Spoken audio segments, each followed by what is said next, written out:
reading from the Gospel according to Mark. Jesus departed with his disciples to the lake, and a great multitude from Galilee followed him. Hearing all the way that he was doing, they came to him in great numbers from Judea, Jerusalem, Idumea, beyond the Jordan, and the region around Tyre and Sidon. He told his disciples to have a boat ready for him because of the crowd, so that they would not crush him, for he had cured so many, so that all who had diseases pressed upon him to touch him. Whenever the unclean spirits saw him, they fell down before him and shouted, "You are the Son of God." But he sternly ordered them not to make him known. He went up to the mountain and called to them those whom he wanted, and they came to him. And he appointed 12, whom he also named apostles, to be with him, and to be sent out to proclaim the message, and to have authority to cast out demons. So he appointed the 12, Simon, to whom he gave the name Peter, James, son of Zebedee, and John, the brother of James, to whom he gave the name Boanerges, that is, sons of thunder, and Andrew, and Philip, and Bartholomew, and Matthew, and Thomas, and James, son of Alphaeus, and Thaddeus, and Simon the Cananean, and Judas Iscariot, who betrayed him. Then he went home, and the crowd came together again, so that they could not even eat. When his family heard it, they went out to restrain him, for people were saying, "He has gone out of his mind."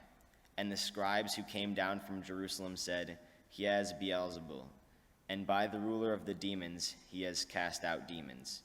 And he called them to him and spoke to them in parables. "How can Satan cast out Satan? If a kingdom is divided against itself, that kingdom cannot stand. And if a house is divided against itself, that house will not be able to stand. And if Satan has risen up against himself and is divided, he cannot stand, but his end has come. But no one can enter a strong man's house and plunder his property without first tying up the strong man. Then indeed the house can be plundered." Then his mother and his brothers came, and standing outside, they sent to him and called him. A crowd was sitting around him, and they said to him, "Your mother and your brothers and sisters are outside, asking for you." And he replied, "Who are my mother and brothers?" And looking at those who sat around him, he said, "Here are my mother and my brothers. Whoever does the will of God is my brother and sister and mother." So as we tell the story of Jesus and his being in God, we give witness to what we believe about the deepest truth of our humanity. That love and faithfulness in relationship to God and neighbor is where we find indelible meaning and a life that is forever full and free. As much or more than we are reading it, the Word of God in Scripture reads us. We are read by the Word. And the word for this day is that many people, certainly the established folks with position in place, and even his family, suspected that Jesus had gone out of his mind. Bonkers. Even his rarely seen family is now on hand in this episode, trying to get to him, probably to calm him down. There's concern for Jesus' sanity that is suggested several places in the Gospels, but nowhere so plainly as with these words from the Gospel of Mark that we heard this morning, that are rarely the subject of a sermon because most people have the good sense to avoid them. But not so with us. People were saying, "He has gone out of his mind." Jesus is certainly on the edge, traveling around the country at a frenzied pace, healing the sick, casting out demons, transgressing conventional standards of religious righteousness and respectable social behavior. But is he mad?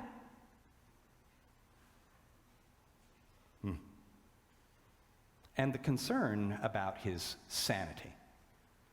And the way he responds to that concern and that challenge teaches us something about mental health and wholeness. We find in Jesus a direction to what he understands as mental health and wholeness. Most of you, I think, will recognize Mary Homer, who is a long-time member of our church, an advocate for people living with mental illness, and someone who has herself lived with mental illness and does still. Mary has struggled with psychosis, bipolar and obsessive-compulsive disorders, along with a whole lot of other physical challenges. So when it comes to mental illness and building a life that is more than mental illness, not trapped and defined by mental illness, Mary knows what she's talking about. She is, in fact, an expert. She's a graduate of Kent Roosevelt High School, and in 1979 earned a BA in Social Work and American Studies from Kent State University. And she has become an important community leader. So Mary, let's start off, by changing things up and changing up a lot of the ways that people start out thinking about mental illness and they assume is the truth of mental illness. Mary Homer is not a victim. Mary Homer is actually an important social activist and community leader. And I'd like you to start off by telling people some about your service and leadership in the community so that they can kind of understand about all of that. Well, I majored in social work and American studies thinking that I would become a social worker. Instead, I had a major breakdown, and since then have become a community volunteer. I've been volunteering nonstop since 1985. In 1985, I was one of the originators of Friends of Kevin Coleman, which has now become NAMI Portage County. Right, and the NAMI is the National Alliance on Mental Illness. It is an important support and programming arm for people who live with mental illness in their own lives and in the lives of loved ones. Our church is very much involved in NAMI support and programming. The kickoff for our Mental Health Month, the NAMI walk left from our church yesterday, and there are lots of people in the church who are involved with NAMI. I wonder how many people, raise your hand if you're involved with NAMI. Go ahead. Yeah. So see, there are quite a few of us. It's a distinctive excellence in ministry for our congregation, something that we're very proud of, and Mary was part of the beginning of our local NAMI chapter. Yes. Let me think here, just a second. 85 NAMI. Well, in all, with NAMI Portage County, I served 20 years, of which seven of them I was president. From there, I started also volunteering as a board member, and they couldn't stop me, so I served on 7 boards. And one of the things that I have done is a lot of public speaking. I have spoke all over the place, the State House, Akron U, Kent State University, zoning commissions, bar associations, etc. They couldn't shut me up. Aside from that... What were you talking about? Because I think the themes of your public speaking are important for people to know as the really important emphases in our advocacy for mental health. Well, I think what comes to mind when I think about what we actually did, or what I actually did, is that I decided to lead 3 different rallies. I led the first one on stigma. The mentally ill continue to be the most stigmatized population that, in our society. So it was natural that we would do a rally to raise that awareness. So when you're talking about stigma, you're talking about unhelpful labeling, shaming, and people being afraid to, if you will, come out Yes. And so really counteracting the stigma, calling people into courage and making this a part of their relationships. Yes, the second rally dealt with parity. Parity is the attitude where the mentally ill and their families deserve the same recognition, the same rights, and the same opportunities that the general public receive. The last one I dealt with was the most poignant. It was for suicide prevention for youth. And I was very disappointed that it was here at this church. I was very disappointed that the turnout was low. But then there were two teenagers that come up to me. One of them was sobbing. And so I hooked her up with a professional. And I like to think perhaps we were instrumental in saving her life. Yeah. And in fact, you see in your bulletins that we have a series of Wednesday evening conversations, community conversations on youth mental wellness that are here through the month of October. This is extremely important. Suicide being a major killer of youth is simply unacceptable. It is a horrifying indictment of our culture that we have young people who have become so alienated and have so without hope that they see no future for themselves and no other release from the pain. That's something that we have to stop. That's just intolerable. And whatever we can do to counteract that, we need to be with you in making that work. That just has to stop. So you've done a lot of good in your life, and you've been able to give a lot of help to people. You've made your challenges, difficulties, troubles for you into a place of strength.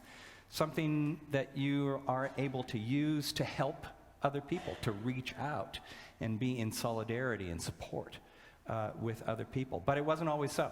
No. Mary has written about, and we've shared stories about times in your life when you felt completely worthless and unlovable, not worthy of love. You've always been a little different. I join you in solidarity with that. Yeah. You've always been a little different, and you've had physical problems too, which have compounded things. And as a kid, you experienced bullying and some really dehumanizing cruelty, not just from other kids, but from a teacher too. I'd like to say something about that, if I may. Yes. Yeah. Bullying, unfortunately, is rampant. So is cyberbullying, which is even far more rampant than the kind of bullying I received from 5th grade through 12th grade. I really was victimized. I was even strangled in class in 8th grade, which was difficult to continue on in school at all.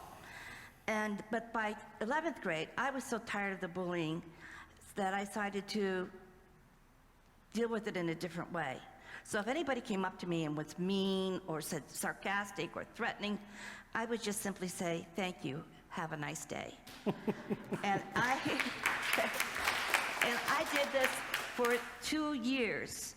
And by the end of the 12th grade, all those people who regularly liked to bully me stopped. A couple of years later, many years later, when I was speaking at Akron University, one of those persons came up to me. "Homer," everybody called me Homer. "Homer, do you know why we were so mean to you?" I said, "No, I have no idea. You were so damn smart, you scared us." So maybe that was part of the explanation. I was reading college textbooks in 9th grade. It was a little bit odd. But it is something that bears observing, that so often genius and madness look rather similar. Brilliance and imbalance sometimes intermingle with each other. And sometimes a person who is acting differently makes us uncomfortable, not because there's anything so terribly wrong or beyond understanding in the difference of his or her action, as it is that what is normal comes under critique. Sometimes what's wrong is what we consider normal. And the person who is acting differently holds up a mirror in which we have to look at ourselves, and we don't necessarily like what we see. So it's an amazing transformation for you, Mary. It really is. And I'm not just stroking your feathers. I've said this to you before. It's an amazing transformation. You talk about mental illness as something that you own and claim as a part of you. You're not lying about it. You're not going to deflect it. Try to pretend that it's not so. There is a sickness. There's a brokenness there. But it doesn't define you. It has, in fact, become something that you deal with, that you manage, and it is a part of the Mary Homer and the strength of the Mary Homer who is strong and good. And that is an amazing thing that I think we all want to pay attention to, because that's something that is inspiring to all of us, because each and every one of us has something that is fundamentally broken in our lives. Every one of us is mortal. And however that is manifesting itself, we're all dealing with brokenness. And people who have come out, if you will, in their brokenness, as witnesses to healing and courage and strength, that what defines them is the love that they live for. That is encouraging and should be encouraging to all of us. And I believe that is at the center of Christ's message. Though we are all dying and broken, we are in God's love more. We are in God's love more, something that is forever full and free in God's love. And that is a wonderfully encouraging thing. So, where do you find your courage and strength? Well, I find it from my parents. My dear father's over there. And Mom was at the first service too, Yeah. which was yay! My parents, the church, my faith, my caregivers, friends, and also the personal mantra that I think of every time I end up volunteering or suffer anxiety about volunteering is Jesus' edict to love the least of these. That's become my mantra. That's the reason I have done what I've done. And also, I'm 59 years old. I've been through a lot, and I'm just blessed. That might seem strange to you, but I feel so blessed. I am blessed that I'm even here. I had 14 psych hospitalizations before clozapine in 1994, and I just really feel blessed, and I thank you for allowing me to speak. Yeah, and we are made stronger by having you. Am I done there? No, you're not done yet. Okay. You're not done yet. No. We had a signal that I was going to poke her if she went too fast. Did I go too fast? Yeah, I'm poking you. You have to stay there. Yeah. Okay. It's a curious conclusion to the gospel story for today. In some way, Jesus' teaching seems harsh and dismissive of people who were concerned for him. But on closer examination, and I encourage you all to read the story again, take it home, read it again sometime today. On closer examination, I think we find all of that story pointing in this way, toward relationship. More than relationship in blood, convention, convenience, law, what is the standard of normal at the moment. Jesus is pointing us toward relationship. Relationship that in all times and circumstances is bound by love for God and neighbor, calling each other into creativity, calling each other into healing and reconciliation and health and wholeness. Even those of us who are different, calling to each of us to bring what we have and what we're given our burdens, and our gifts into that relationship by which all creation is made whole and in God's love is made new. Even where things have been alienated or broken, that doesn't define us. It may turn out to be this truth: not a one of us is healthy on our own. Not a one of us is healthy on our own. To be really healthy and whole and full in love with God and neighbor, we need each other.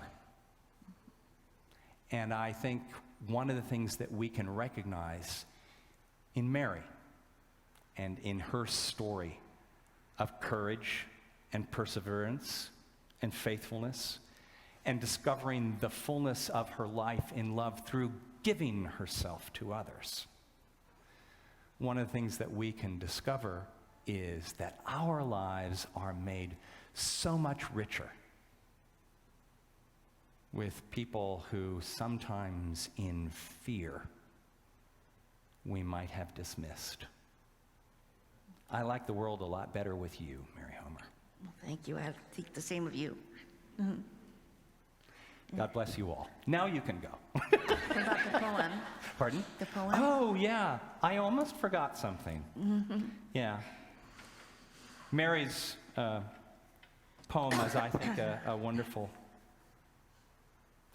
conclusion and rounding to all of this. It's one that she's written called Jesus, Do I Know You? Jesus, do I know you? I know you know me. Jesus, do I know you as my personal destiny? Jesus, do I love you as I know you love me? Jesus, do I even have a clue of the blessings of the Holy Trinity? Jesus, let me cherish you as the conveyor of hope and humanity, the promise of our preview of heaven and infinity.